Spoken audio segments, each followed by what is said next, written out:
Va ora in onda Zoom, il drive time in mezzo ai fatti con Antonino Danna.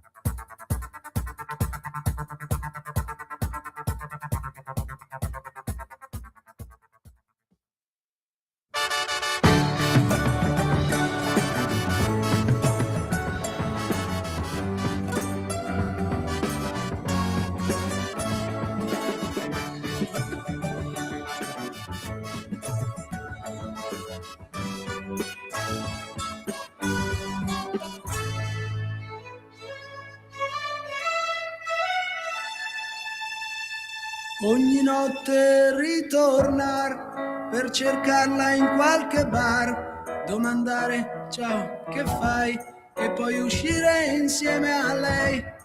Ma da quando ci sei tu tutto questo non c'è più.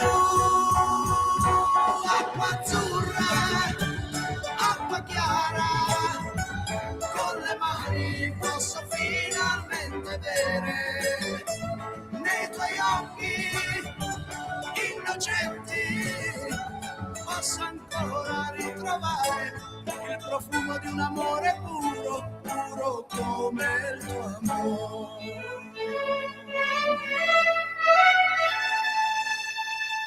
Ti telefono se vuoi, non so ancora se c'è lui, accidenti che farò, 4 amici troverò. Ma da quando ci sei tu, tutto questo non c'è più. Acqua azzurra, acqua chiara, con le mani posso finalmente bere nei tuoi occhi innocenti, posso ancora ritrovare il profumo di un amore puro, puro come il tuo amore. Da quando ci sei tu, tutto questo non c'è più. Acqua azzurra, acqua chiara, con le mani posso finalmente bere. Acqua azzurra,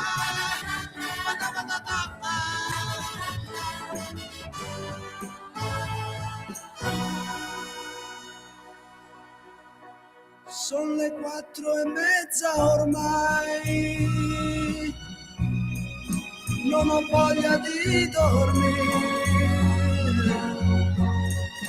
A quest'ora cosa vuoi? Mi va bene pure lei, ma da quando ci sei tu tutto questo non c'è più.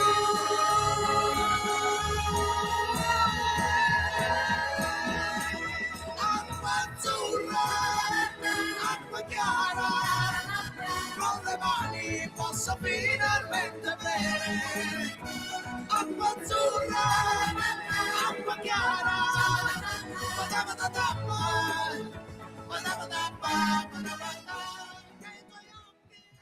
Buonasera Antonino, a te la linea. Grazie cara Natalia, amiche e amici miei, ma non dall'avventura, buonasera, siete sulle magiche onde di Radio Libertà, questo è Zoom, il drive time in mezzo ai fatti, io sono Antonino Danna, questa è la puntata numero 1220 di oggi, mercoledì 24 giugno dell'anno del Signore 2026, cominciamo la nostra trasmissione. Vi ricordo, date il sangue, in ospedale serve sempre, salverete vite umane, chi salva una vita umana salva il mondo intero. Secondo appello, radiolibertà.net. Fesso chi non lo legge, perché vi perdete un bellissimo giornale online dove ci sono i liberamente del direttore responsabile Giovanni Sallusti, gli auto da fe di Giulio Cainarca, la rassegna stampa di Semivarin, videopillole e molto altro ancora. 340 670 9659 per le vostre Zap o WhatsApp, oppure 029294 7222 per le vostre telefonate dopo le 18:35. Ma adesso noi cominciamo con lui, implacabile come sempre. Avete ascoltato Lucio Battisti con Acqua Azzurra, Acqua Chiara 1969. Buon lavoro a Natale, andiamo con il diritto e rovescio di Pierluigi Magnaschi.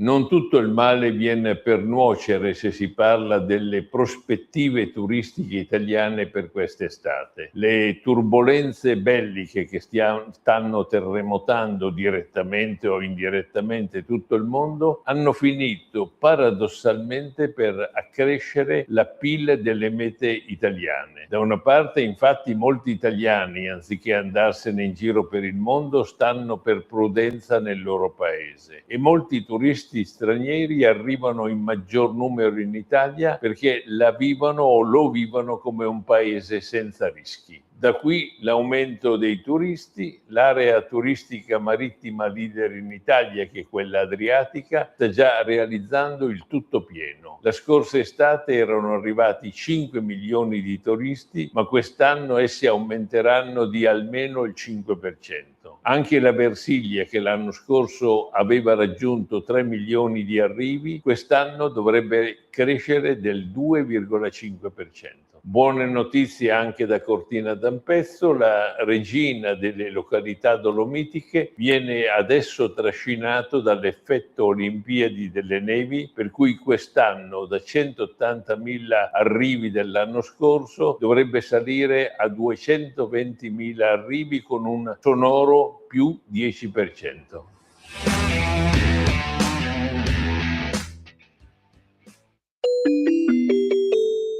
Qui Parlamento.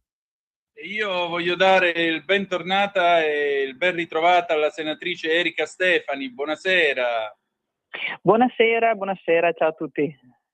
Allora, senatrice, lei stasera per certi versi mi riporta al 1964, al caso Braibanti, anche se questa è una cosa un po' diversa. Lo diciamo per i nostri ascoltatori: il caso Braibanti fu un famoso processo che portò all'abolizione del reato di plagio in Italia, poi nel 1981, se la memoria mal non mi assiste.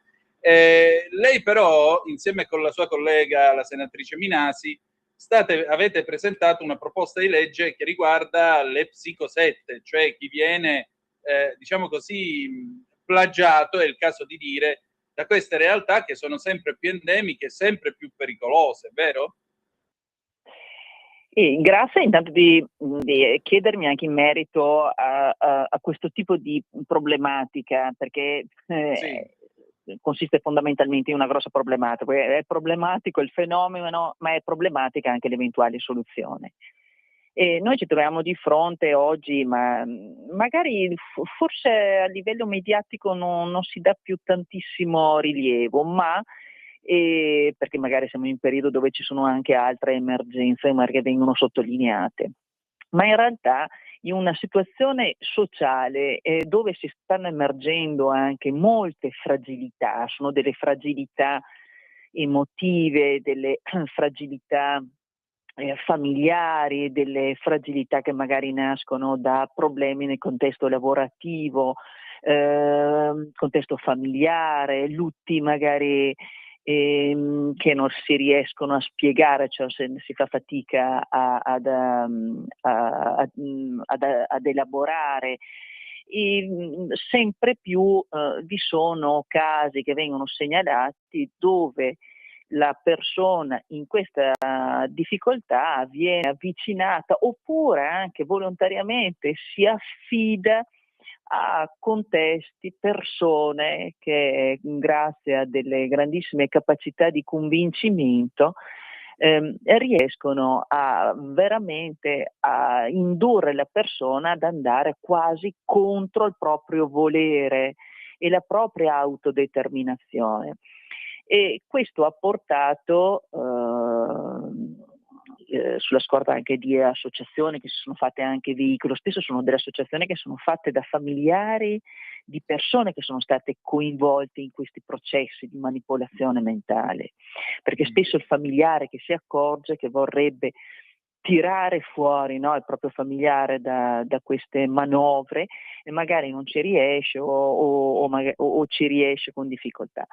Come sono state segnalate, sulla scorta di questo la senatrice Minasi, Clotilde Minasi, della Lega si è fatta promotrice di un disegno di legge che poi abbiamo steso insieme, perché è una materia che sfocia nell'ambito della competenza della Commissione Giustizia, e che poi abbiamo sistemato e abbiamo confezionato e abbiamo sottoscritto sia io che la senatrice Bongiorno, oltre a altri colleghi del gruppo.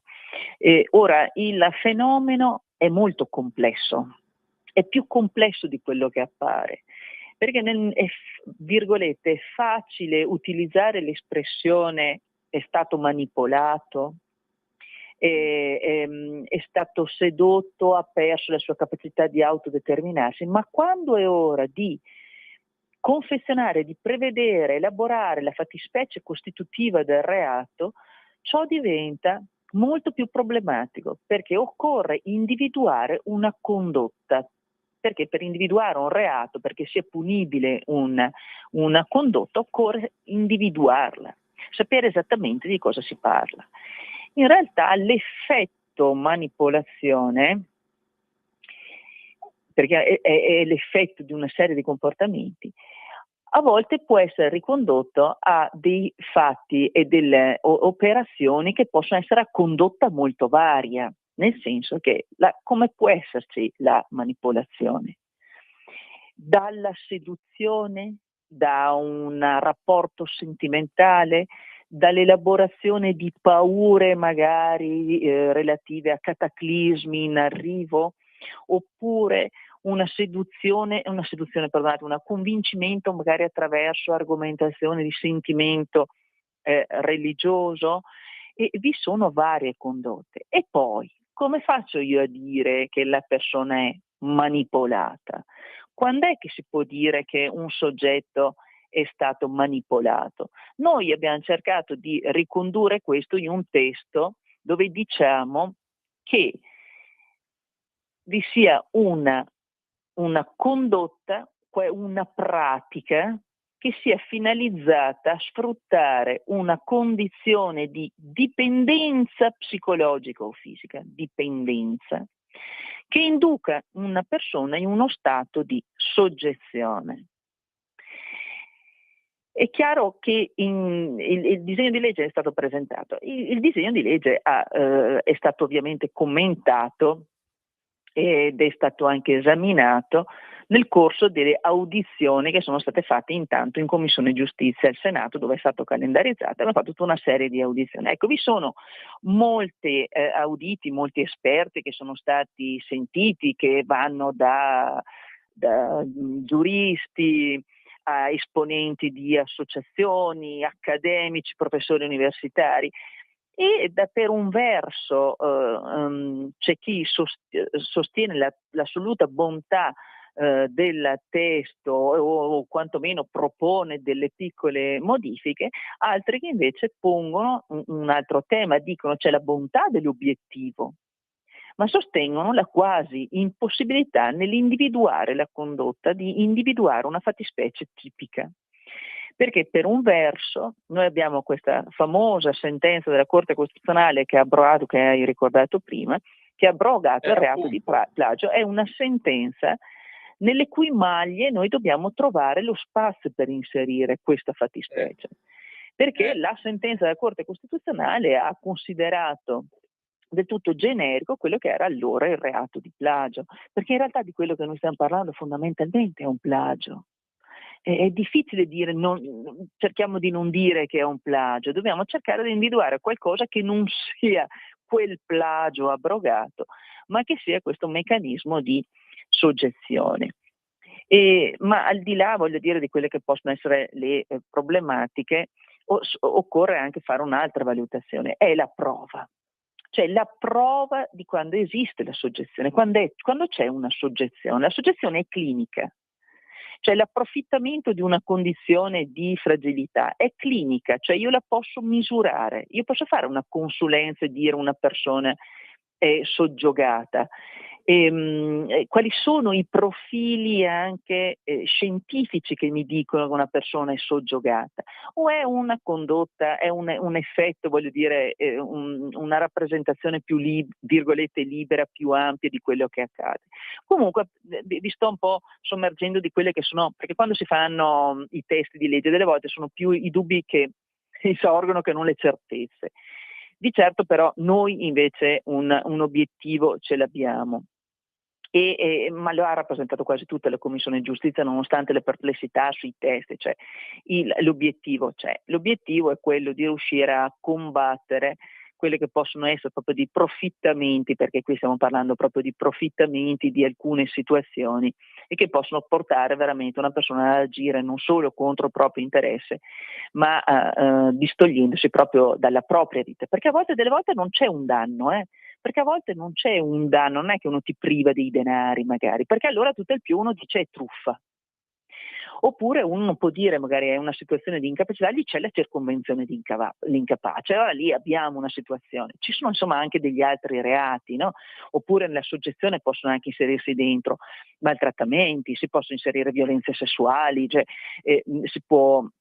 si possono inserire appunto delle altre condotte criminali, ma individuare esattamente la condotta della soggiogazione, questa soggiogazione, questa soggezione non è detto, cioè non è di sempre facile strutturazione, perché quello che vogliamo fare con questo fattispecie di reato è individuare proprio quella condotta a prescindere dalla truffa, cioè anche se non ci fosse truffa, anche se non ci fosse una sottrazione di denari, anche se non ci fosse uno stupro, anche se non ci fosse un sequestro, anche se non ci fosse dei maltrattamenti, noi riteniamo che c'è una fattispecie che debba essere punita. Tutto ciò premesso, è chiaro che noi andiamo avanti in commissione, non abbiamo tantissimo tempo davanti perché pare tanto un anno alla fine della legislatura, ma in realtà in un procedimento come ce l'abbiamo noi nel nostro ordinamento, un procedimento di approvazione della legge, un anno non è tanto. Speriamo che entro la fine di questa legislatura quantomeno vi sia un'approvazione, quantomeno in un ramo del Parlamento, per permettere qui alla successiva legislatura, ai parlamentari nella successiva legislatura, di ripresentare il testo e di avere perché ai sensi del regolamento del Senato, per esempio, c'è una corsia virgolette preferenziale per quando è stato approvato nella legislatura prima. Io spero veramente che si possa dare una risposta e soprattutto che vi sia siano disincentivati anche gli obiettivi, magari gli intenti di coloro che magari vogliono proprio utilizzare questi sistemi per profittare di altre persone. E meglio non si poteva dire. Allora, senatrice, buon lavoro e al piacere di ritrovarci presto. Spero proprio di potervi portare anche magari nuove a riguardo proprio di questo argomento. Grazie, anche perché Grazie. effettivamente è un punto delicato che internet ha amplificato nella sua perniciosità, quindi grazie ancora. Grazie veramente a voi, grazie di questa occasione. Arrivederci. Prego, adesso e poi torniamo con Renato Zero, Galeotto fu il canotto, 1981. Qui Parlamento.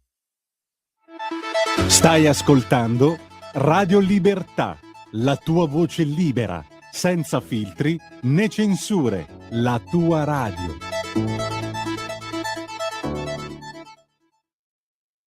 Lo amiamo perché ci offre sempre le cose più buone e naturali. Linea Alberto Acerbis. Problemi respiratori, tosse, raffreddore, tosse secca, tosse grassa. Abbiamo il prodotto che ti può aiutare. Bronco Free, la soluzione bevibile alla bava di lumaca, timo, verbena, altea, papavero e marrubio. Un insieme di erbe e di prodotti che aiutano a sciogliere il catarro e a favorirne l'espettorazione in maniera naturale. La tosse è un meccanismo espulsivo naturale che il nostro organismo mette in atto quando all'interno delle nostre vie respiratorie entrano virus, entrano batteri, entrano sostanze che il nostro organismo ritiene dannose.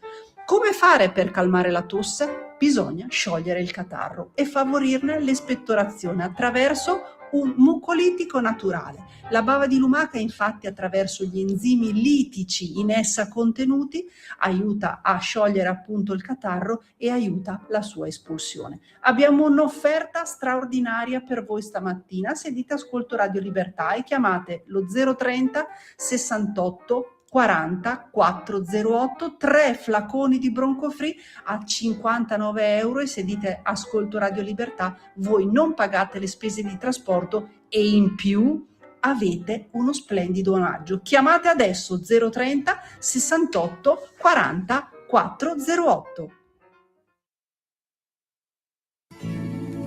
Il cielo è azzurro, il mare è blu, per la merendina ci pensi tu. Partiamo alle 5, torniamo alle 8, affittiamo il canotto.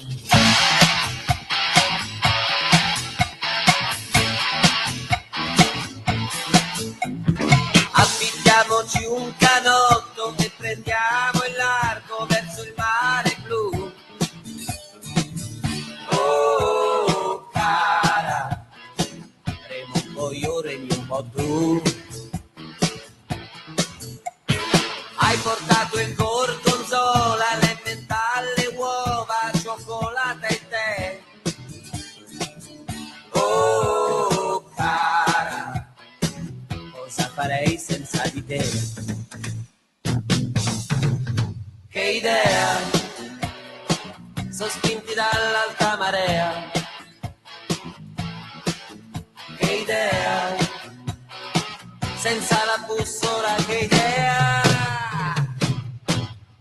E poi due punti nell'oceano noi, così vicini ma lontani, nessuno tranne i pescecani. Ehi, ma che fai? Non sapevo soffrissi di vertigini. Non mi sbaglio annegando, stai. Lasciami dai, perché coinvolgermi?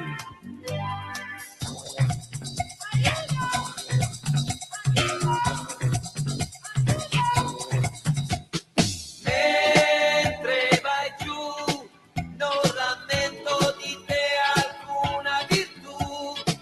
Mentre vai giù, io mi sento su. Via le tue mani dal canotto e vai sempre più sotto. Non ti vedo già più, che strana donna eri tu.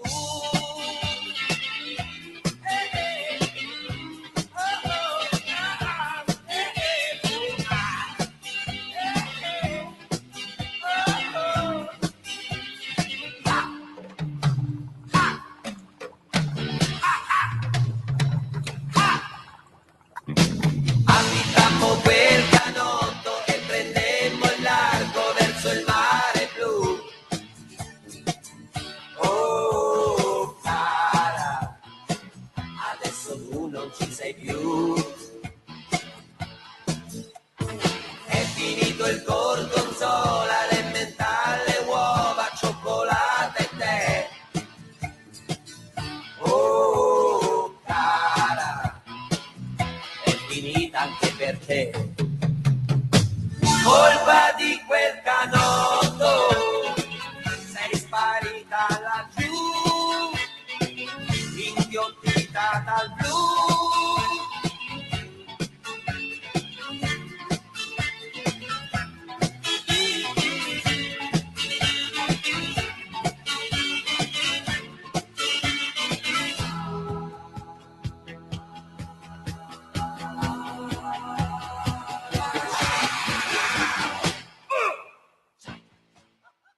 A te la linea, Antonino.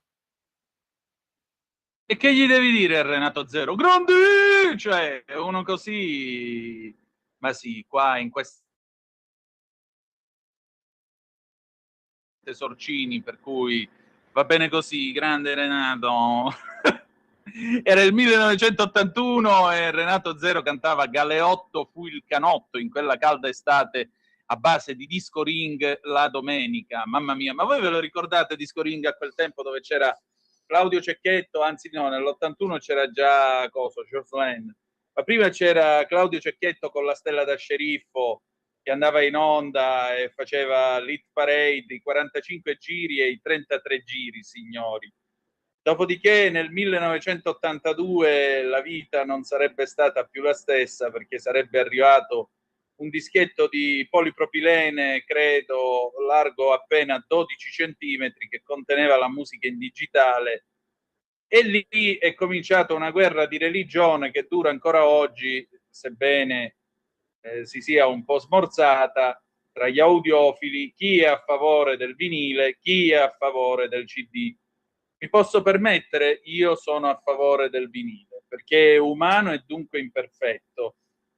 Così come sono a favore della fotografia analogica, che è umana perché è imperfetta. Vedete, mi viene in mente un'osservazione che venne fatta a Battista Farina quando costruiva le scocche della Maserati Sebring, che era questo coupé molto bello, 3.500 di cilindrata, che facevano negli anni 60. A un certo punto un visitatore degli stabilimenti Farina gli disse: scusi, ma ha notato che il lato destro di certe scocche è un pelo differente da quello sinistro?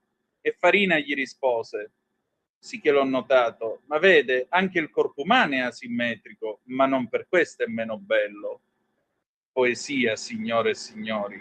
Che altro gli vuoi dire? 0292947222, il telefono è aperto, sono le 18:43 minuti e 3 secondi. Antonino Danna al microfono con voi per questa puntata 1220 del nostro Zoom, il drive time in mezzo ai fatti.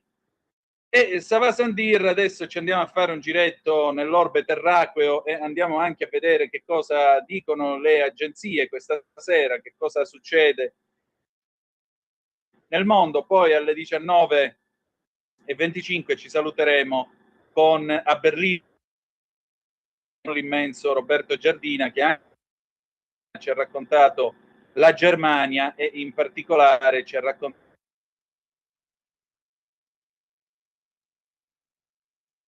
avrebbero voluto scontrarsi con ma il fatto che noi non si sia conquistata l'opportunità di arrivare al mondiale ha dato un pochettino di problemi. I tedeschi ci sono rimasti un po' male, sognano ogni volta il classico dei classici, Italia-Germania.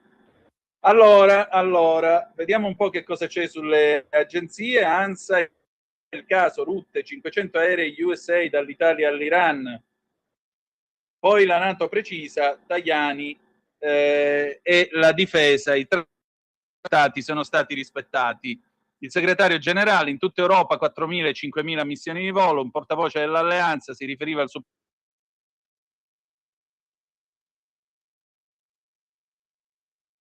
il governo italiano, nessuno ok, il $84, prima volta da marzo. Ti perdiamo, Antonino, sei a scatti.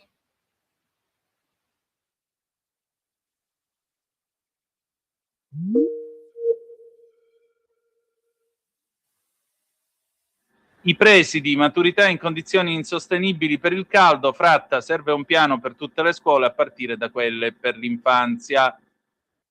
E naturalmente, già che ci siamo, diamo un'occhiata anche alla BBC. La BBC apre con la notizia del giorno perché è la polemica sull'aria condizionata. L'aria condizionata crea lotte politiche dopo che la Francia registra la sua giornata più torrida dell'anno. La Francia è stata costretta a ripensare alle sue, diciamo così, ai suoi tabù che durano da lungo tempo a proposito dell'aria condizionata. Sentite un po' qua, sentite un po' qua. Questa settimana il dibattito sulla la climatizzazione, appunto, l'aria condizionata, è esploso ancora una volta, con Marine Le Pen della destra populista che invita a erogare dei sussidi statali in modo tale che tutti si possano mettere l'aria condizionata in casa, e i Verdi, che sono tradizionalmente ostili, che sono d'accordo sul fatto che un po' di aria condizionata al momento è inevitabile. Ad oggi il Paese ha un approccio, diciamo così, negativo nei confronti dell'aria condizionata. Solo il 25% delle abitazioni ha un climatizzatore. In Spagna e in Italia il valore è pari al 50%, negli Stati Uniti e in Giappone il 90%. Anche gli ospedali e le scuole francesi sono raramente equipaggiate con l'aria condizionata. Migliaia di scuole hanno dovuto chiudere questa settimana e lo staff medico e infermieristico si lamenta di condizioni che diventano rapidamente intollerabili. Ma con le temperature che ormai sono vicine ai 40 gradi, cioè ai 40 gradi, gente, e martedì è stato il giorno più caldo ad oggi registrato in Francia, c'è stata la corsa a comprare i climatizzatori portatili, giusto per dare ai bambini la possibilità di godere di qualche ora in classe al fresco, o per chi si trova in appartamenti che praticamente diventano dei veri e propri forni, per riuscire a dormire la notte. Soprattutto sembra che quelli che sono da sempre contrari all'aria condizionata, principalmente nella destra e nella sinistra ambientalista, riconoscono che questo è legato a parte della risposta del Paese al riscaldamento globale. Questa settimana il capo del partito ecologista, Marie Tondelier, ha rotto una sorta di tabù quando ha detto che l'aria condizionata sarebbe utile nelle scuole e negli ospedali. Ci sono posti nei quali non possiamo farne a meno adesso, ha detto. Il fatto che lei abbia rotto il dogma contro la climatizzazione è significativo, perché fino ad oggi i Verdi in Francia hanno indicato l'aria condizionata come la peggiore delle soluzioni al cambiamento climatico. Al di là di attaccare le cause alla radice del riscaldamento globale, gli attivisti dicono che far ricorso all'aria condizionata serve solo ad attenuare gli effetti del riscaldamento globale e, rendendo tali effetti più sopportabili, distrae dalla lotta essenziale contro le cause del riscaldamento globale. Questo perché richiede dell'elettricità per funzionare, e sebbene molta della corrente elettrica prodotta in Francia arrivi dai reattori nucleari, da qualche altra parte significa che si consumano più carburanti fossili per produrre energia elettrica. C'è anche la questione dei gas refrigeranti usati nell'aria condizionata, che sono dei gas serra e spesso perdono. E poi c'è l'effetto del riscaldamento urbano, che è causato dall'espulsione di aria calda per le strade. Gli argomenti ovviamente si affrontano, si scontrano, ma alcuni studi suggeriscono che il fatto di usare tutti l'aria condizionata in città potrebbe alzare le temperature nelle città di 2 o 3 gradi. Il sospetto dell'aria condizionata ha anche infiltrato le politiche di governo. I nuovi palazzi e le norme sul restauro si concentrano sull'isolamento e sui metodi verdi ad alta tecnologia per la circolazione dell'aria, allo scopo di rendere l'aria condizionata non necessaria. Nella città, per esempio, bretone di Nantes, un nuovo grosso ospedale avrà l'aria condizionata solo nella metà delle sue stanze, e questo ha portato alle polemiche da parte dei sindacati. Nel contesto ambientale dobbiamo avere l'aria condizionata ovunque, ha detto Olivier Terrien del sindacato CGT.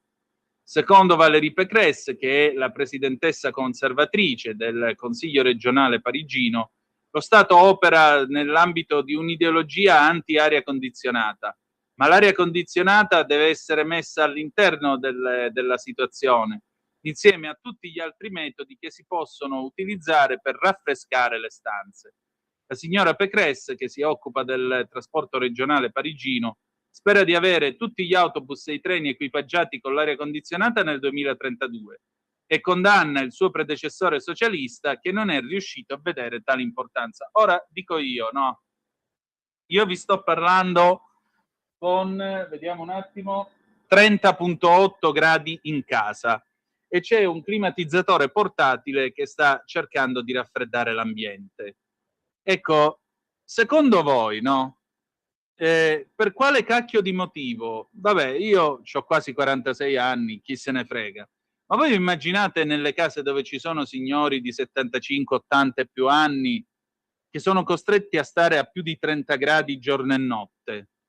L'effetto che gli fa. E noi gli dobbiamo andare a dire no, l'aria condizionata no, perché sennò poi i pinguini si sentono male che si scioglie l'Artico. Ma stiamo scherzando o cosa? Allora, io vorrei ricordare, visto che oggi è anche il 24 giugno ed è pure, oltre che San Giovanni, auguri a chi si chiama così, Giovanni, Giovanna, Giovannino, Giovannina, come volete voi, Gianna. Vorrei ricordare, visto che oggi è anche il compleanno numero 116 dell'Alfa Romeo, c'è stato un tempo in cui gli impianti di aria condizionata nelle macchine avevano tutti il gas R12, molti di voi se le ricorderanno. Poi negli anni 90 ci hanno detto no, l'R12 no perché non è un gas ecologico. E allora siamo passati all'R134A. L'R134A, che è di colore verde, adesso verrà sostituito da un altro gas che si comincia a usare nei nuovi impianti di aria condizionata delle macchine, che è di colore blu, non mi ricordo più qual è la sua sigla. Ecco, e ci hanno detto però l'R12 inquinava, l'R134A era il gas ecologico, questo qui che cos'è? Aria di montagna.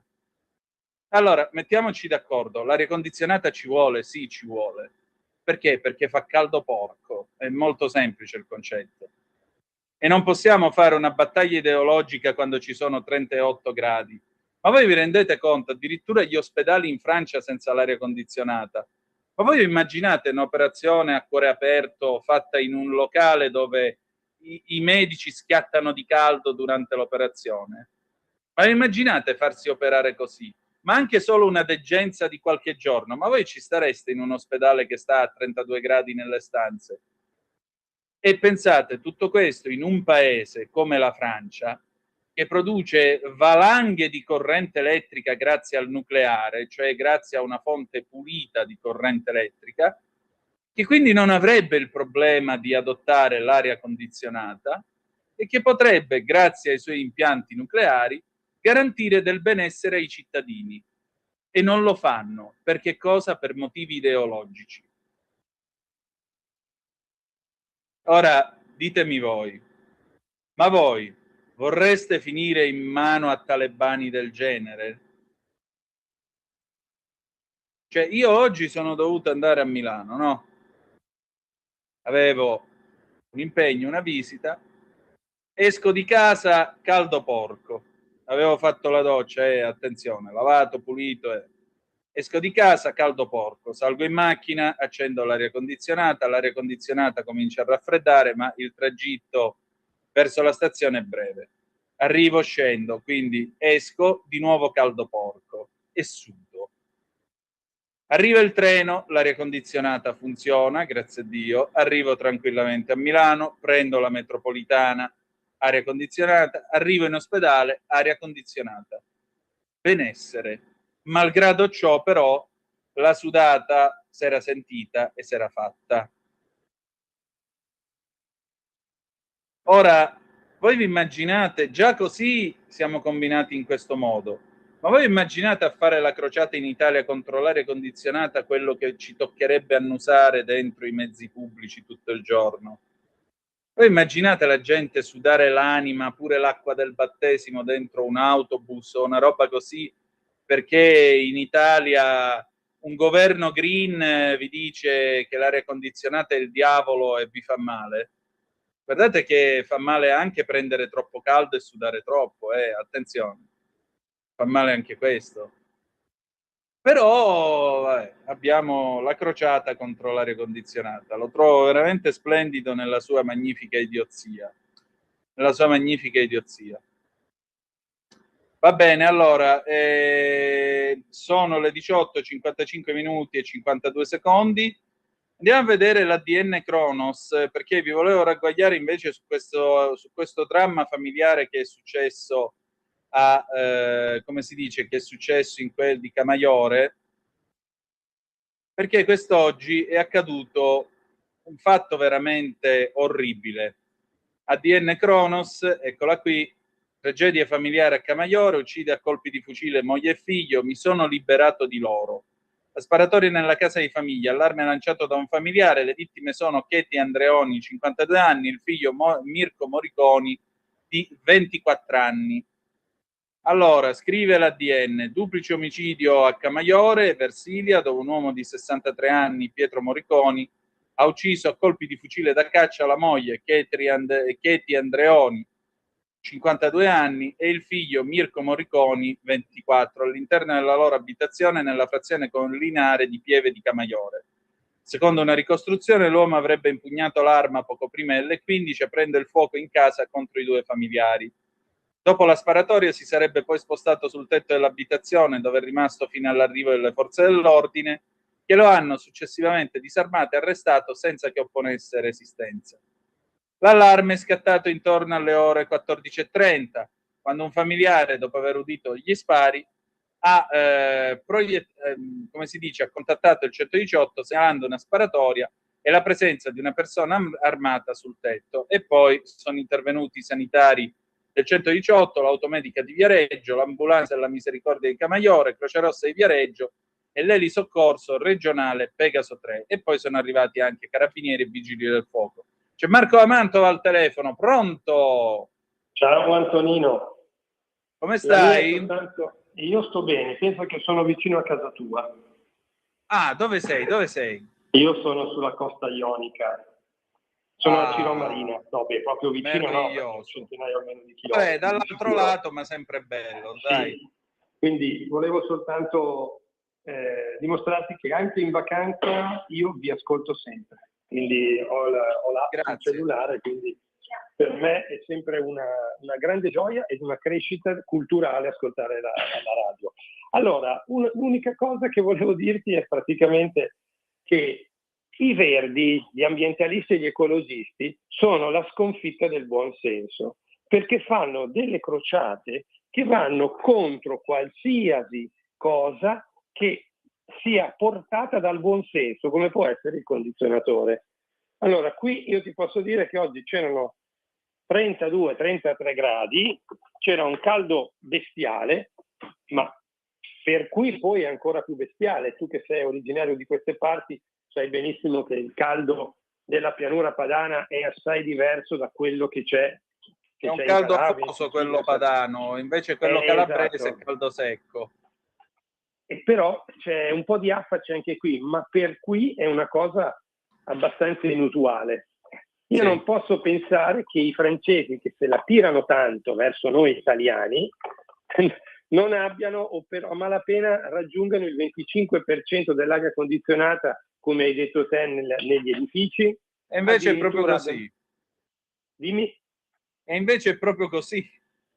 Ecco, addirittura ne hanno ancora di meno sui treni, quando noi italiani ci lamentiamo se ci capita il treno con la carrozza dove l'aria condizionata non funziona. Eppure i verdi e gli ambientalisti sostengono che l'aria condizionata sia il peggior metodo da utilizzare per l'uomo per un discorso legato al cambiamento climatico, perché serve più fossile per alimentarla, ma sono veramente dei pazzi. Lunga vita a Marine Le Pen. Ti saluto Antonino, lascio spazio agli altri. Ciao. Un saluto a te. Aggiungerei una cosa, anziché fare la crociata contro l'aria condizionata, perché non piantate più alberi nelle città e così gli alberi danno anche ombra e danno anche della sana umidità per chi ci passa sotto? Ma voi quando andate in motocicletta, no? Andate con la Vespa, a me succede sempre. Ma io quando passo sotto queste infilate di alberi, no? Anche ai bordi delle strade o sulle strade statali, ma che goduria è essere in moto e sentire all'improvviso il fresco che ti viene addosso. Oggi, per esempio, no, preso il tram 16. Col 16 io ho attraversato una Milano dove c'è solo asfalto, cemento e palazzi. Allora, anziché fare delle piste ciclabili, vogliamo fare dei polmoni alberati, vogliamo fare dei boulevard, vogliamo fare delle realtà nelle quali ci sono dei sani alberi che intanto aiutano a ridurre l'inquinamento e secondariamente danno un contributo ad abbassare la temperatura dell'asfalto. Perché l'asfalto costo sole, figuratevi come si carica di giorno e figuratevi come si scarica di notte. Ve ne dico una, io quando facevo la guida al Duomo di Milano, il Duomo di Milano è di marmo di Candoglia. Ora, il marmo di Candoglia durante il giorno assorbe tanto di quel calore che dilata, ma diventa così caldo e vi garantisco che è meglio non salire sulle terrazze del Duomo a luglio con la giacca e la cravatta. Io l'ho fatto, voi non v'azzardate, ve lo chiedo proprio per affetto verso di voi. Se vi volete ammazzare, che vi volete far venire un coccolone, ci sono tanti bei balconi, non usate il Duomo di Milano. Ma se vi volete fare male, salite in giacca e cravatta in pieno luglio sulle terrazze del Duomo di Milano in pieno giorno e capirete che cosa significhi soffocare. Ecco, pensate, è così caldo che gli operai della veneranda fabbrica una volta hanno rotto un uovo ed è successo come nei film di Bud Spencer e Terence Hill. Il Duomo gliel'ha cotto in 30 secondi. Allora, se Milano è così, signor Sindaco Sala, non si faccia venire strane idee sull'aria condizionata, mi raccomando. Pianti alberi, che è meglio, anziché, e piantiamola con le piste ciclabili. Va bene, le 19, 2 minuti e 38 secondi, noi ci fermiamo, pausa e poi ci sentiamo un bel pezzone. Piero Focaccia, Permette signora, del 1970, tra poco.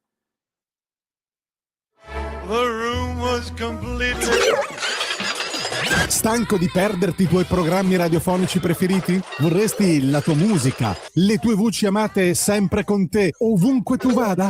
Radio Libertà, l'applicazione che trasforma il tuo smartphone e tablet nella tua radio personale. Scaricala ora, è gratis per i dispositivi Android e iOS. Avrai tutta la programmazione quotidiana di Radio Libertà a portata di mano. Scopri di più su radiolibertà.net. Semplicemente la tua radio.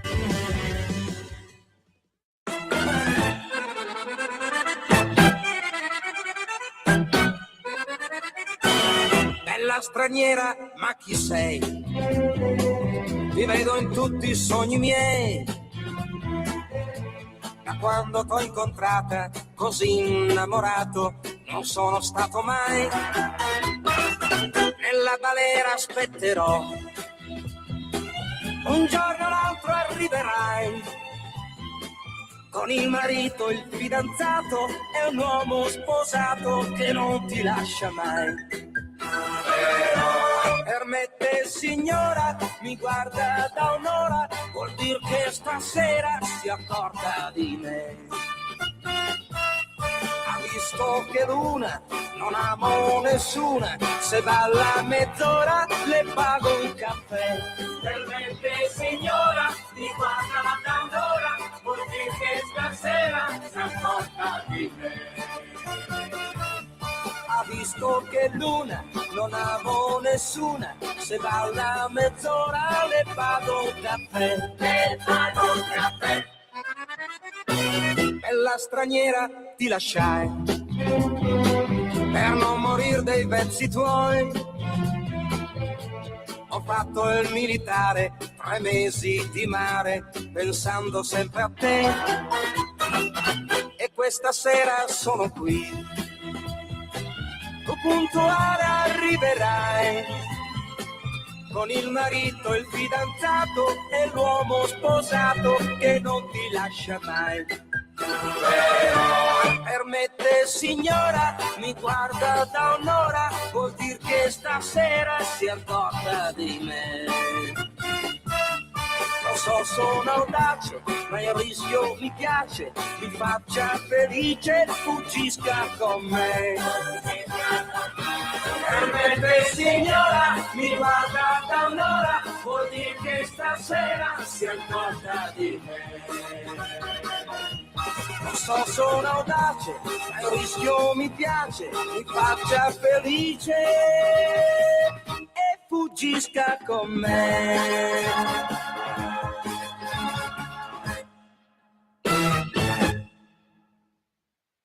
A te la linea, Antonino. Grazie Natalia, alle 19, 6 minuti e 4 secondi sulle magiche onde di Radio Libertà. Antonino Danna al microfono con voi per questa puntata di numero 1220 Zoom, il drive time in mezzo ai fatti. Avete ascoltato Piero Focaccia nel 1970 con Permette signora. E allora, bella gente, 0292947222, il telefono è libero, poi ci saluteremo tra 18 minuti circa con il nostro Roberto Giardina direttamente da Berlino, con a Berlino tutto bene, sesto appuntamento con l'immenso Roberto che ci racconterà un pochettino questa Germania leggermente attapirata col fatto che l'Italia non si sia qualificata al mondiale. Vi ricordo 340, certo parleremo anche della riforma delle pensioni perché loro sono messi peggio di noi. V'annuncio che se avete voglia di Schadenfreude, che sarebbe Ugabu Cogliolabru in calabrese, cioè il garbo, farsi garbo di qualcuno, coglie al labbro per dire non fare tanto il figo che poi il cetriolo, il karma ti punisce. Ecco, la Schadenfreude, che è appunto godere delle disgrazie altrui, insomma un pochino però stasera ce la possiamo permettere nei confronti dei crucchi, dai. Allora, andiamo a dare anche un'altra occhiata a questa querela sulla questione degli aerei militari partiti dalle basi italiane. Sempre la DN Kronos, aerei USA decollati da basi in Italia, Crosetto pronto a riferire in aula ed elencare i voli autorizzati, mentre le opposizioni chiedono che il governo riferisca in Parlamento. Dopo le dichiarazioni di Rutte, il titolare della difesa si dice disponibile a fornire tutti i chiarimenti necessari, le parole alla DN Kronos. Cosa dice Crosetto? Il ministro della difesa Guido Crosetto rilancia, dopo le polemiche scatenate dalle dichiarazioni del segretario generale della NATO Mark Rutte, sull'utilizzo delle basi americane in Italia per le operazioni USA contro l'Iran. Mentre le opposizioni chiedono che il governo riferisca in Parlamento, il titolare della difesa si dice disponibile a fornire tutti i chiarimenti necessari, ribadendo la linea già espressa dal Ministero: l'Italia ha autorizzato esclusivamente voli di natura tecnica e logistica nel rispetto degli accordi vigenti e non attività offensive. Interpellato dalla DN Kronos, Crosetto afferma: non ho problemi a riferire in aula ciò che abbiamo scritto nel comunicato della difesa, così come non ho problemi ad autorizzare qualcuno della difesa a riferire aereo per aereo i voli che sono stati autorizzati nella sede che sarà ritenuta opportuna. Quelli che fanno polemica dovrebbero sapere che parliamo della gestione tecnica di accordi di cui si occupano le strutture tecniche della difesa e non di scelte politiche che mi rimarca il ministro.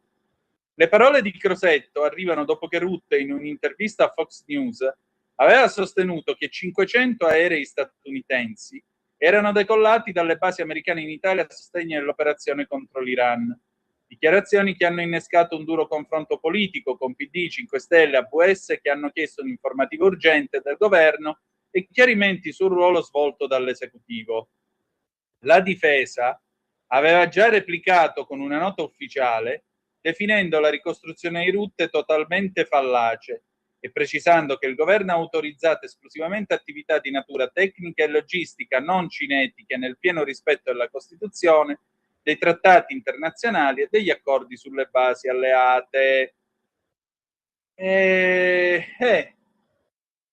Niente da aggiungere, insomma.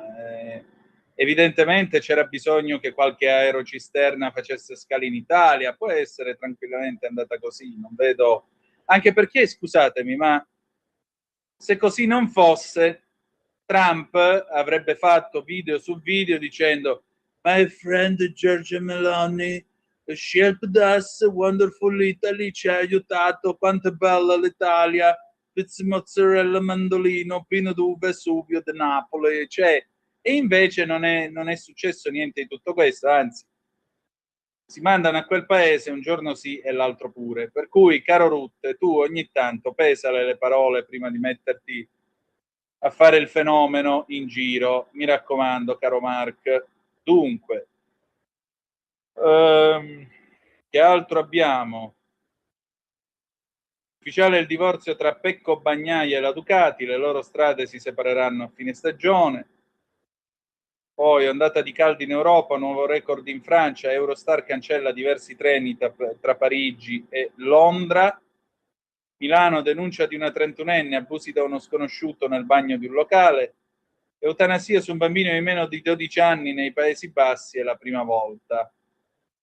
Io trovo tutto questo abominevole, veramente. Scusate, ma non riesco a viverlo come una conquista di civiltà, come ci viene detto. Sarà uno dei miei limiti, che volete che vi dica. Nel frattempo è stato scarcerato Gianni Alemanno, il quale ha detto: vado con Vannacci, è la speranza della politica italiana. Siamo messi bellissimi, siamo messi proprio bene se abbiamo bisogno di questa roba. Primaria a New York, vincono i 3 candidati di Mandani. Ok del Parlamento UE all'euro digitale per svincolarsi da Visa, Mastercard e PayPal. Senato americano approva la risoluzione per lo stop alla guerra, Trump voto insensato, colloqui USA-Iran riprenderanno la prossima settimana. NATO a Berlino il debutto del vertice E5, focus sull'Ucraina. E il Venezuela ha un debito da 240 miliardi di dollari, è record, è evidentemente fallito. Israele prepara il ritiro parziale dal Libano, telefonata Raci Hamas. La NATO a Berlino, eccoci qua, lanciato, cosa dice l'AGI? Lanciato nel novembre del 24 in risposta alle esigenze di coordinare al meglio il sostegno all'Ucraina aggredita da Mosca, il gruppo europeo dei 5, E5, ha finora riunito i titolari della difesa delle maggiori potenze militari del vecchio continente, con l'Italia, la Francia, la Germania, la Polonia e il Regno Unito. Quest'ultimo, non più membro UE, ha sempre partecipato a pieno titolo alle riunioni di un gruppo che resta informale, nonostante varie proposte di elevarne lo status quo a Consiglio di sicurezza informale per l'Europa. La sigla E5 del resto racchiude i 2 elementi chiave della sicurezza europea: solo il numero dei grandi dell'Europa che vi partecipano, ma anche l'esplicito riferimento all'articolo 5 del Trattato NATO, che prevede il principio cardine della difesa collettiva, per cui un attacco a uno Stato membro è considerato un attacco contro tutti gli altri. Un articolo che, su proposta del governo italiano di Giorgia Meloni, dovrebbe rappresentare anche il fondamento delle garanzie di sicurezza future per l'Ucraina, a prescindere dalla sua adesione all'Alleanza Atlantica, offrendo un valido deterrente e una protezione reale a prescindere da un percorso d'adesione formale. L'obiettivo esplicito del formato, quello di rafforzare la cooperazione politica e militare europea, ha fatto sì che nelle riunioni del passato fossero sempre presenti anche rappresentanti della NATO e dell'UE. Soprattutto ha reso indispensabile il superamento della condizione di Paese membro dell'UE per parteciparvi. Con circa 183.000 effettivi regolari all'attivo, una spesa per la difesa tra le maggiori d'Europa, una vasta esperienza negli interventi NATO, a fianco dell'alleato statunitense, le forze armate britanniche hanno un peso non marginale né eludibile quando sul tavolo ci sono dossier che vertono su difesa e costruzione della gamba europea della NATO. E ricordiamo anche che gli inglesi hanno la bomba atomica. Non sfugge peraltro come l'E5, proprio perché è costituito dai soli paesi pronti ad assumersi maggiori responsabilità su questo terreno non vincolato alla rigidità delle regole UE, in particolare quella del consenso unanime dei 27, potrebbe rappresentare il primo passo strutturale verso un'Unione Europea della difesa, basata sulla cooperazione rafforzata di pochi, allargata a paesi extracomunitari come la Gran Bretagna e potenzialmente la Norvegia. Va in questa direzione infatti il proposito fatto filtrare dal commissario UE per la difesa e lo spazio Andrius Kubilius poco prima della videoconferenza del 15 giugno tra i ministri della difesa dei 5 per discutere i preparativi in vista dell'incontro NATO ad Ankara in agenda 7-8 luglio. Come sostiene Alessandro Politi, direttore della NATO Defense College Foundation, in campo di difesa è impensabile aspettare una concertazione a 27. Benvengano allora delle concertazioni intergovernative a pochi, soprattutto se improntate, sottolinea, a raggiungere risultati concreti che mirano alla standardizzazione dei sistemi difensivi, a partire di quelli di fanteria, e ovviamente ad aumentare l'interoperabilità delle forze armate europee, che attualmente contano oltre 170 tipi diversi d'arma. Un problema, rammenta Politichi, è sempre stato presente ma mai realmente risolto. Abbiamo una telefonata, pronto, chi è là? Buonasera signor Tonino Lisetta. Ben trovata, prego. Grazie. Allora, se questa di Trump è una vittoria, signor Tonino, adesso voglio dirle qualcosina. Allora, il proclama, secondo me, annunciato in modo trionfalistico da Trump, fine della guerra con l'Iran, grande vittoria. Ed ecco elencati, signor Tonino, i risultati secondo me. Allora, i tagliagole iraniani avranno 25 miliardi di dollari di beni congelati. Stop alle sanzioni via i militari americani dalle basi medio orientali. Hormuz di fatto in mano ai pass d'Aran.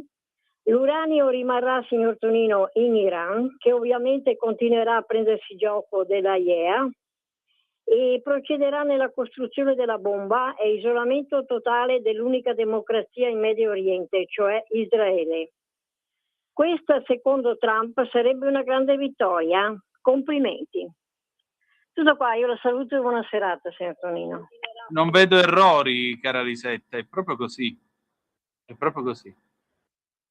Per cui niente da aggiungere, mi spiace molto soprattutto il fatto che questo presidente che si sente così cazzuto, così col suo balletto e tutto il resto, poi alla prova dei fatti, quando si è trattato di dimostrare di avere i cabasisi nei confronti di una dittatura sanguinaria, non è riuscito a portare a casa nessun risultato se non quello che è di farsi dileggiare da un regime di tagliagole che appunto si servirà dei cospicui finanziamenti, tra cui anche 300 miliardi, per proseguire la propria lotta, una lotta ideologica per imporre il governo di Dio all'umanità.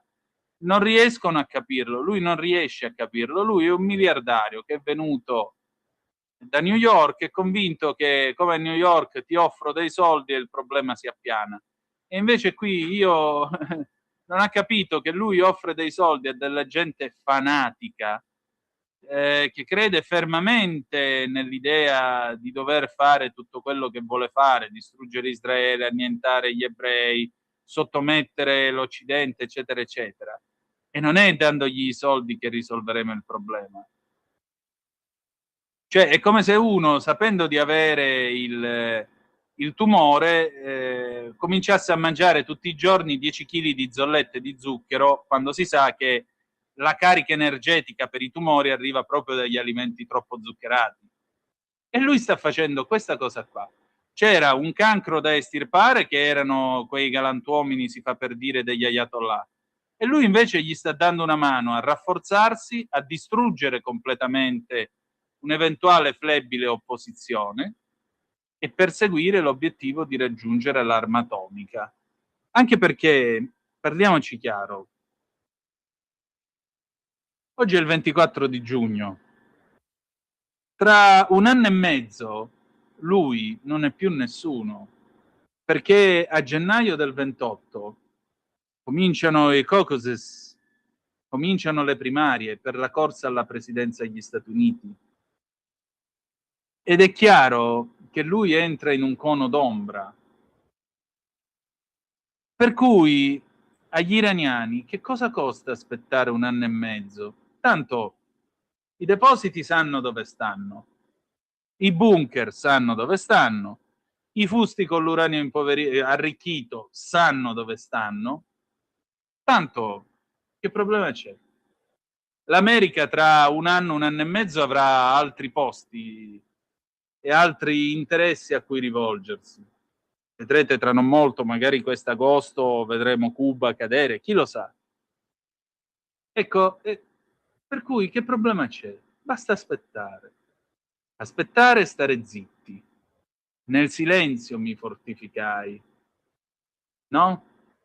Questo, sapete cos'è questo nel silenzio mi fortificai? Questo è il motto che c'è nello stemma del comune di Racalmuto, il paese di Leonardo Sciascia. Nel silenzio mi fortificai perché? Perché Fra Diego Lamatina, che era un famoso eretico di Racalmuto, stette zitto per mesi e mesi mentre subiva le torture dell'Inquisizione a Palermo, siamo nel 600, e poi quando un bel mattino si presentò quel santuomo dell'inquisitore spagnolo De Cisneros, perché nessuno si aspetta l'Inquisizione spagnola, come si sa, De Cisneros si sedette davanti a lui, aprì il registro dove c'erano tutte le accuse e cominciò a interrogarlo. E Fra Diego Lamatina, che era stato zitto fino a quel momento, si alzò e con le mani ancora ammanettate con gli schiavettoni, sapete quegli anellazzi che si chiudono con la chiave del 13 proprio per i pazzi furiosi e per i detenuti più pericolosi, cominciò a dargliele in testa e a prenderlo a morsi fino a quando non l'ammazzò. Nel silenzio mi fortificai. Ecco, ora pensate all'Iran nei panni di Fra Diego Lamatina e pensate a Trump nei panni dell'inquisitore De Cisneros. E capirete che se nel silenzio mi fortificai è ben più che un semplice modo di dire o un semplice motto. Io vi invito a riflettere, a meditare su questo, a riflettere, a meditare sul fatto che qualcuno è convinto, diciamo così, che tanto gli diamo i soldi e quelli, siccome gli diamo i soldi, diventano capitalisti, diventano a favore dei diritti umani, liberano le donne, non le prendono a frustate. Giusto ieri hanno frustato una cantante, 74 frustate sulla pubblica piazza, colpevole di aver cantato in pubblico senza il velo nei giorni della protesta. 74 frustate. Voi avete sentito una di queste femministe che bisogna dire ministra, che bisogna mettere i bagni col simbolo della sirena, che qua e là e cric e croc, dire una parola contro questa cosa? Io no. E voi? Temo anche voi. Le 19:23 in questo momento. Io ancora 2 minuti scarsi, poi ci saluteremo con A Berlino tutto bene dell'immenso Roberto Giardina. Andiamo a dare un ultimo recap alle agenzie a questo punto. A Berlino che giorno è? A Berlino tutto bene. Beh, fa caldo porco pure là. Meloni, ecco qua Lanza, Meloni, rafforziamo la componente europea della NATO, l'Italia farà la sua parte, la Premier e gli altri leader a Berlino e a Merz, riunione convocata in vista del vertice dell'Alleanza Atlantica di luglio, l'Europa deve assumersi le proprie responsabilità su difesa e sicurezza, il cancelliere tedesco, percorsi solidari sulla difesa sarebbero un errore, Macron aumentate le spese, europei e americani più vicini. I ragazzi morti in un canale, arresti domiciliari per il 18enne, Alemanno fuori da Re Bibbia, esco da innocente, Nordio lo ascolterò ma non so se Bannacci è per l'amnistia. Rutte, 500 aerei USAID all'Italia in Iran, poi la NATO precisa, Tajani e la difesa, trattati rispettati. Riprende il traffico Hormuz, petrolio ai minimi dall'inizio della guerra. Stamattina pieno alla Vespa l'ho pagata €1,82. 1,82 €, 6 litri e 10. Voi a quanto l'avete fatta la benzina? La crisi del tycoon, Trump critica il Senato USA, il voto sull'Iran insignificante, cancella la firma della legge bipartisan. Il caldo, l'Italia nella morsa dell'AFA, 4 persone morte per malore. AFA in Europa, Gran Bretagna record a 35,7 gradi, 2 morti in Spagna. E poi l'allarme dei prof alla maturità, in aula ragazzi collassati per il caldo, Valditara governa al lavoro, l'8% degli edifici con condizionatori, presidi, serve un piano scuola. La Francia nella morsa del caldo, il ministro francese del lavoro apre i Bermuda in ufficio, se sono fatti bene, ok. Vabbè. Vogliamo, a questo punto vogliamo anche il bikini per le colleghe, non lo so, vogliamo mettere anche l'ombrellone, la stuoia e eventualmente un bellettino, una sdraio, protezione 50, dopodiché facciamo come nel film di Fantozzi, Fantozzi contro tutti, quando tutti vanno su alla megaditta a prendere il sole, perché questa è una megaditta italiana degli anni '80. Anni di malcostume hanno spinto gli italiani a una grande voglia di lavorare, e l'unico che lavora poi è Fantozzi, che anima gli uffici per amore della Silvani, Fantozzino. Vabbè, basta, direi che per oggi possiamo chiudere qua, ci ritroviamo domani alle 18:15 trattabili sulle magiche onde di Radio Libertà.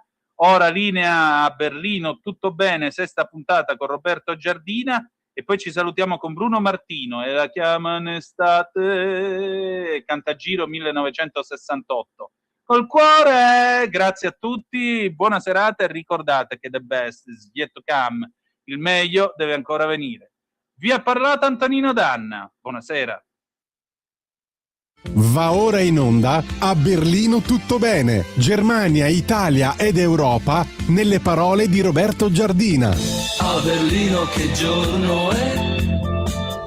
A Berlino che giorno è? A Berlino che giorno è? Sesto appuntamento con Berlino tutto bene, l'immenso Roberto Giardina dal suo appartamento sulla Sprea ci racconta ancora una volta questa Germania, e oggi siamo un pochettino, diciamo così, sul nostalgico andante, ma anche sul leggero, va, perché è una bella storia quella che raccontiamo. Ma davvero i tedeschi ci sono rimasti male all'idea che non ci siano gli italiani al mondiale? Cioè noi siamo proprio nemici amici sotto il profilo del pallone. Ben trovato. No, perché loro sono diversi, in questo sono diversi da noi. Quando c'è il sorteggio per i gruppi mondiali, europei, noi siamo contenti quando siamo messi con squadre deboli, che poi ci battono. Loro vogliono le squadre forti, ci temono l'Italia perché le abbiamo sempre battuti in tutte le partite che contano. Quelle amichevoli ogni tanto le hanno vinte. Quindi loro parlano di Blauer Flucht, cioè la maledizione azzurra. E questa volta dice, questa volta sono sempre sicuri di vincere il campionato del mondo, quindi quest'anno li umiliamo. Noi invece non ci siamo e li abbiamo fregati. Ma proprio questo non lo dico io, l'ho letto sui giornali. Questo è proprio da barzelletta, c'erano un tedesco, un italiano. Vette poi, altissime. E poi adesso la Frankfurter Allgemeine ha fatto un articolo per chi fanno il tifo adesso gli italiani in Italia, quale squadra e tutto. Io ti dico per quale squadra fanno il tifo gli italiani di Germania, come sono anch'io. Siamo orfani degli azzurri, facciamo il tifo per i tedeschi, ma perché c'è un po' anche di Schadenfreude, c'è questo parola che mai gli italiani hanno imparato, il piacere per i guai altrui. Allora, forse penso che molti italiani di Germania, siamo 600.000, faranno il tifo contro la Germania. Ecco, però non lo so. Cioè c'è questa segreta recondita gufata. E poi ti dico, guarda, 12 anni fa, quando ci fu la finale la Germania in finale dei campionati del mondo contro l'Argentina, il mio direttore, che non era quello d'Italia Oggi, ma un altro, mi disse: devi fare outing, cioè uscire allo scoperto e confessare perché farai il tifo domani, per la Germania o per l'Argentina? Io ci ho pensato un attimo, perché diciamo l'Argentina per metà italiana, i tedeschi sempre superiori, il Veralles. Poi ho pensato, ho vissuto parte della mia vita in Germania, ad Amburgo è nato mio figlio, in Germania mi legano ricordi professionali e privati, quindi poi ho detto faccio il tifo per la Germania. Ho ricevuto al giornale, veramente, non direttamente, una cinquantina di lettere di insulti dicendo che ero un nazista. Però se dicevo che per l'Argentina era per il regime di Videla, e quindi vabbè, ma questi sono riflessi, diciamo, da sportivi. E senti, ma diciamo così, in questa situazione ci si consola un po' col pallone, e però se invece passiamo alla politica politicata c'è poco da stare allegri. Come va la riforma delle pensioni? La riforma delle pensioni è stata presentata appunto ieri e diciamo va bene o va male, secondo come la vedi, insomma.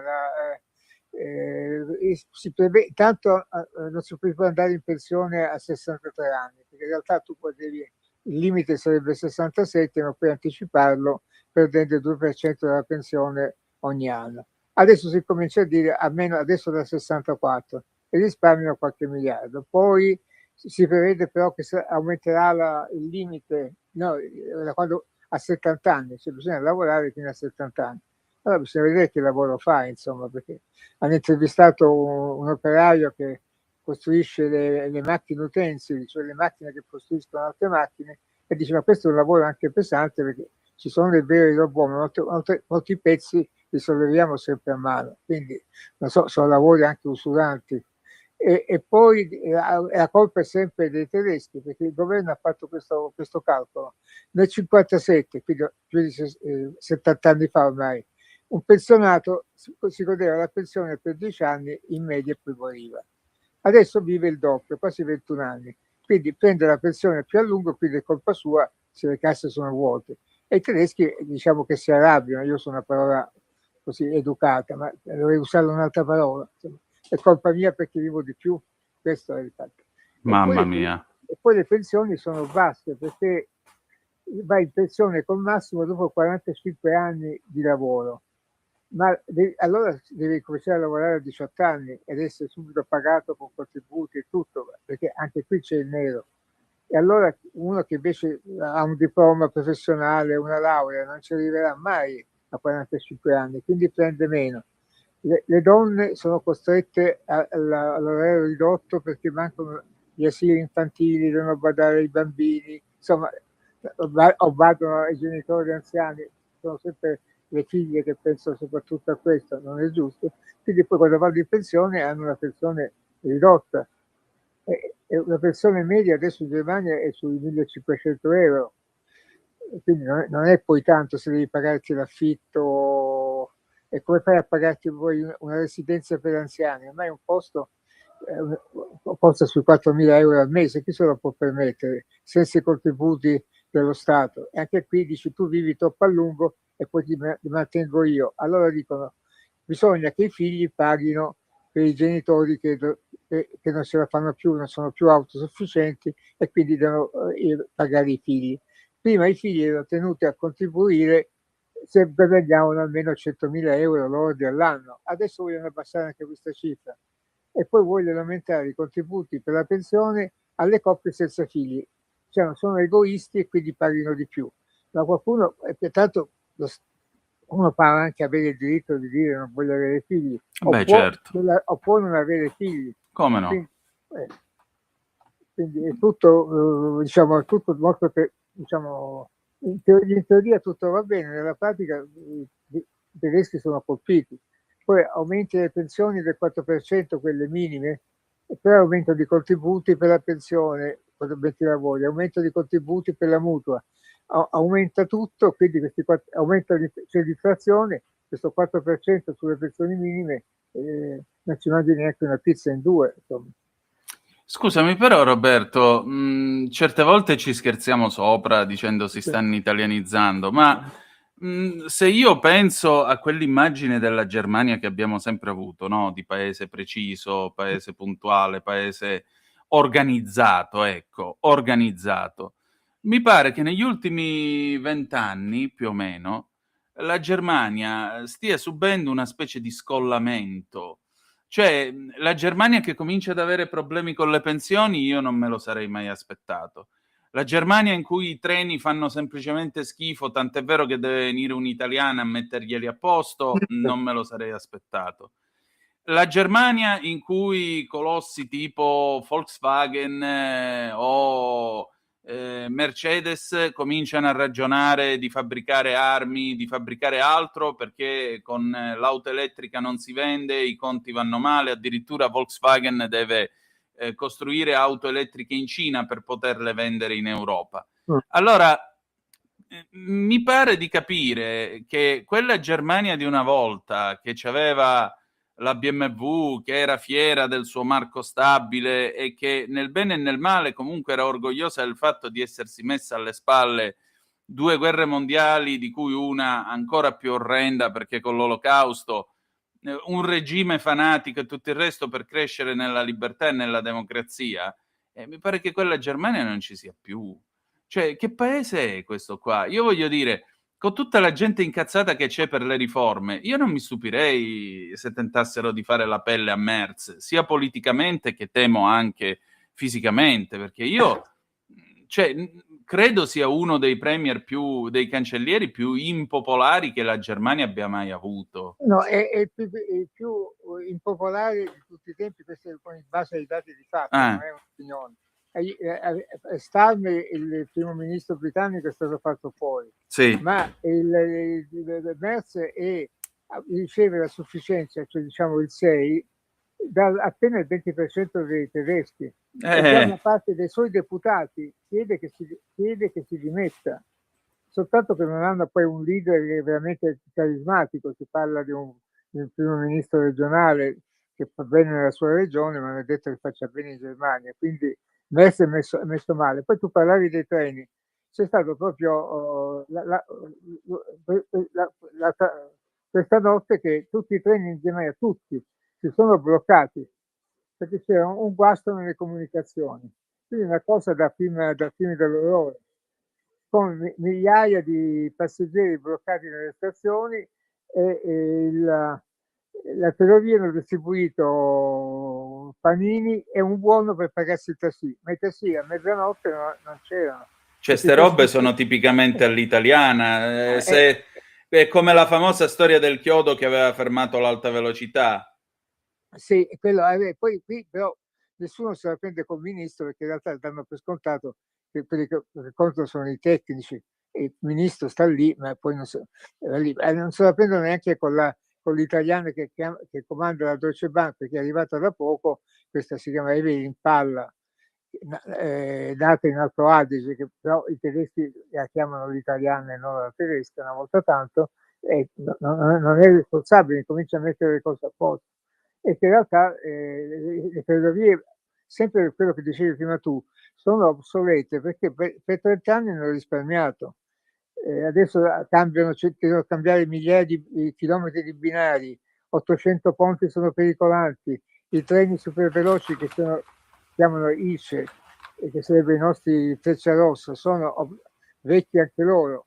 I tedeschi sono contenti che Italo dovrebbe arrivare a Berlino tra 2 anni, nel 2028. Quindi è una Germania che è cambiata, perché per 30 anni col pallino di non andare mai in rosso hanno risparmiato a morte. Quindi adesso devono rifare tutto: autostrade, ferrovie, ospedali, la scuola, pagare le pensioni, e quindi non ce la fanno.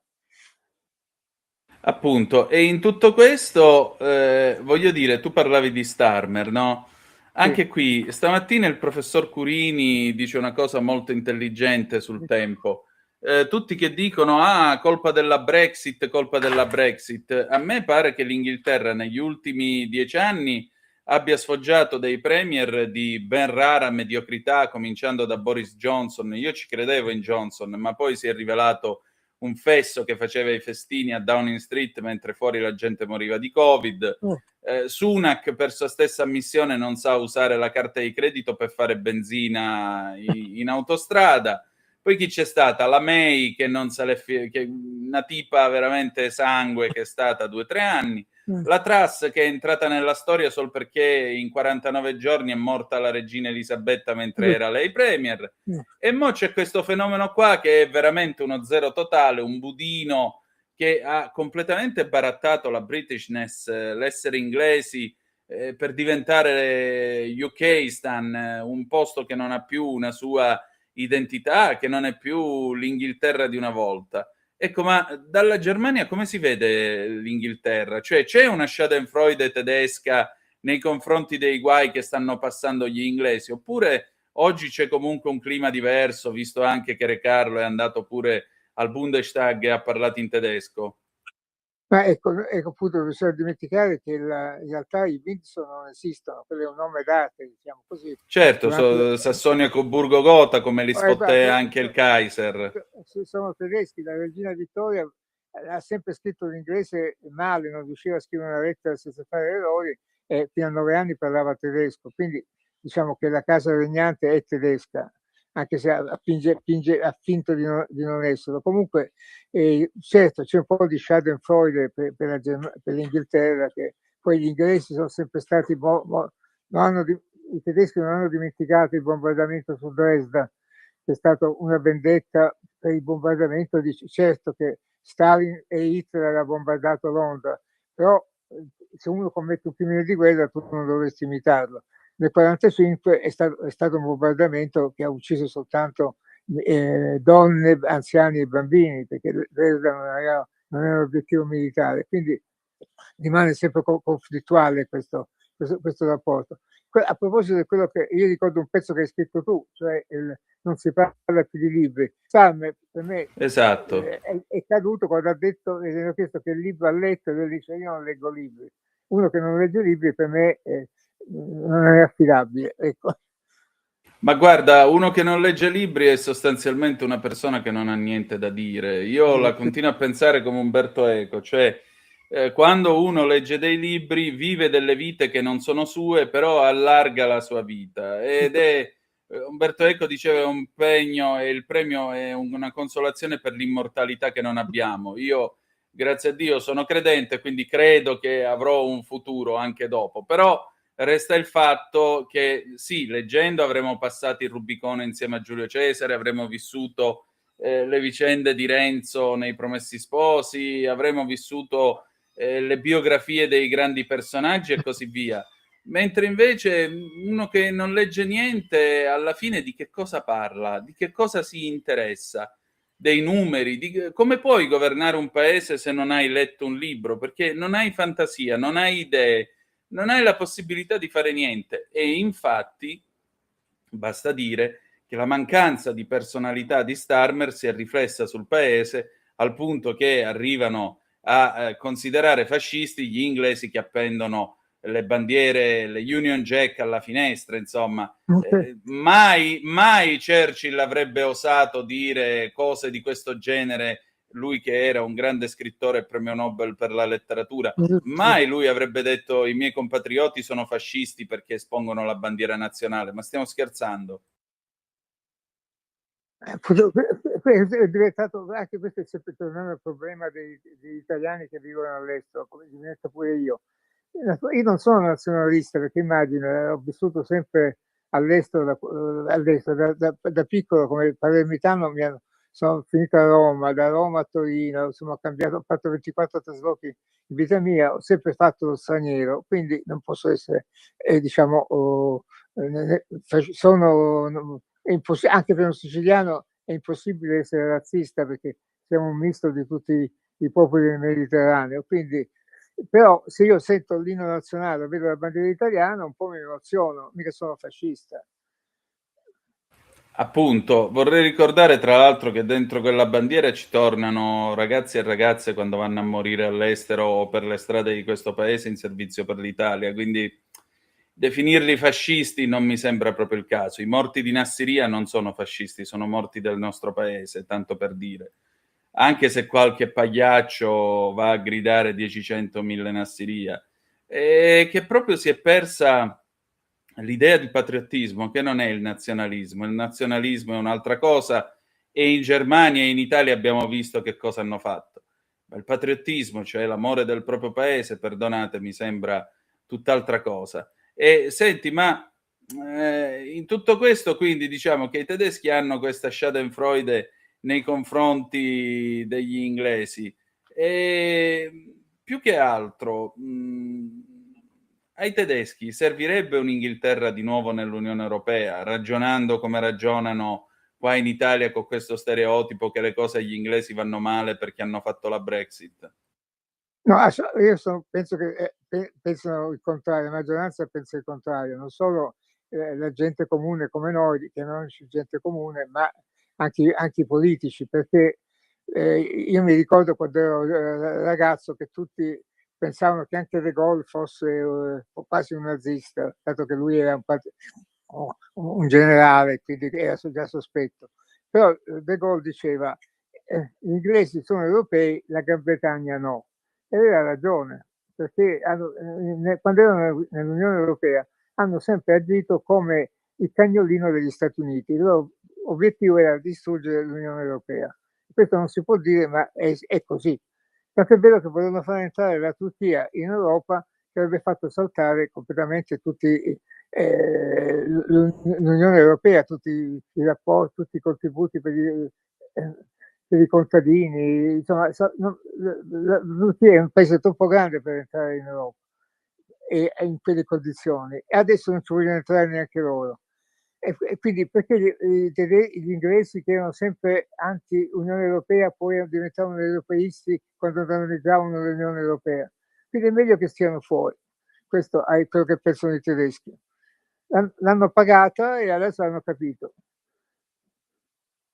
Sembra abbastanza chiaro pure a me. Senti, ma allora, per giungere, diciamo così, chiudiamo un po' questa nostra chiacchierata odierna. A Berlino tutto bene?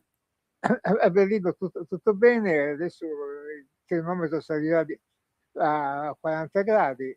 Io abito in una casa che è vecchia o antica come voi, con le pareti spesso 80 centimetri, quindi sto al fresco. Ma per esempio a Berlino non esiste l'aria condizionata, perché prima pensavano che non fosse necessario. Quindi i tedeschi boccheggiano.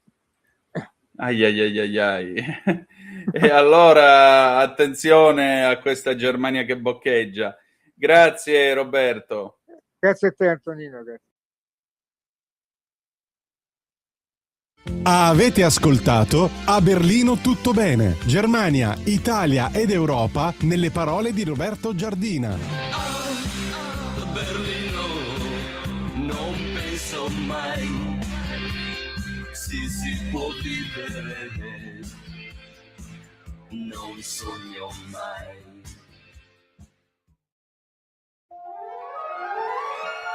E la chiamano estate, questa estate senza te, ma non sanno che vivo ricordando sempre te. Il profumo del mare non lo sento, non c'è più.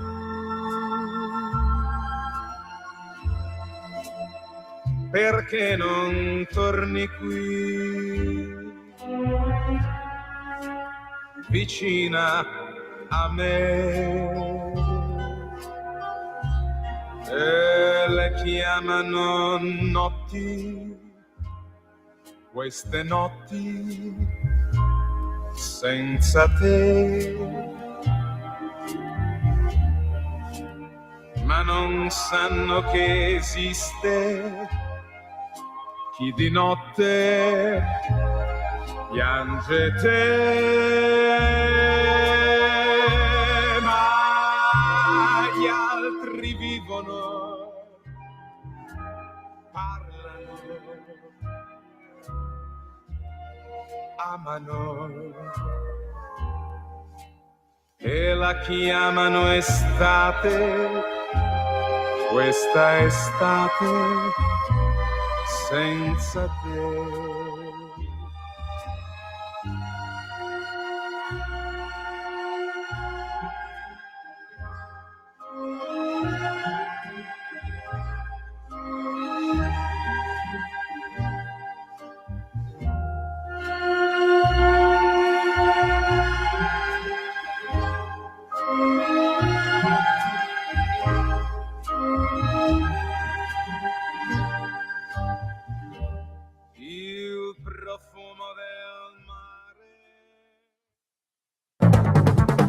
Avete ascoltato Zoom, il drive time in mezzo ai fatti.